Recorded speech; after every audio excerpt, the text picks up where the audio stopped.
முக்கிய செய்தியை பார்த்துக் கொண்டிருக்கிறோம். அரசு பள்ளிகளில் மீண்டும் எல்கேஜி, யுகேஜி வகுப்புகள் செயல்படும் என்று பள்ளிக் கல்வித்துறை அமைச்சர் அன்பில் மகேஷ் பொய்யாமொழி தகவல் தெரிவித்துள்ளார்.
அரசு பள்ளிகளில் மீண்டும் எல்கேஜி, யுகேஜி வகுப்புகள் செயல்படும் என்று பள்ளிக் கல்வித்துறை அமைச்சர் அன்பில் மகேஷ் தகவல் தெரிவித்துள்ளார். இது குறித்த கூடுதல் விவரங்களை வழங்க இந்த செய்தியாளர் ராஜேஷ் நம்மோடு இணைந்திருக்கிறார். ராஜேஷ், வணக்கம். இது குறித்த விவரங்கள் என்ன பதிவு செய்யலாம்?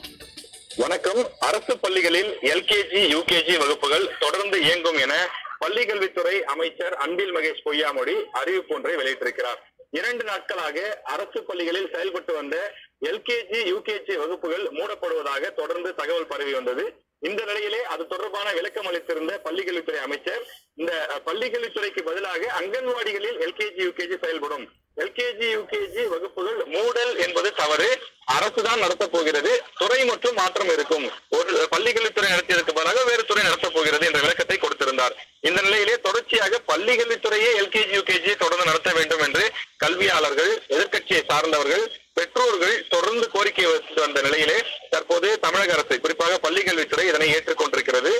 தமிழ்நாட்டில் 2381 அரசு தொடக்க மற்றும் நடுநிலை பள்ளிகளுக்குள் அமைந்திருக்கக்கூடிய அங்கன்வாடி மையங்கள் பரிசோதனை அடிப்படையிலே எல்கேஜி, யுகேஜி வகுப்புகளாக மாற்றப்பட்டு செயல்பட்டு வந்தது. எனவே அந்த அடிப்படையிலே எல்கேஜி, யுகேஜி வகுப்புகளை அரசு பள்ளிகளில் தொடர்ந்து நடத்திட வேண்டும் என பல தரப்பினரிடமிருந்தும் வரப்பட்ட கோரிக்கையினை ஏற்று தமிழ்நாடு முதலமைச்சர் அவர்களுடைய ஆணைக்கிணங்க இந்த உத்தரவு செயல்படுத்தப்படுவதாக அவர் தெரிவித்திருக்கின்றார். எனவே எல்கேஜி, யுகேஜி வகுப்புகள் தொடர்ந்து நடைபெற பள்ளிக் கல்வித்துறை உத்தரவிட்டுள்ளதாக தெரிவிக்கப்பட்டிருக்கிறது. இதற்கென தகுதியான சிறப்பாசிரியர்கள் தேவையான இடங்களில் நியமிக்கப்படுவார்கள் எனவும் தெரிவிக்கப்பட்டிருக்கிறது.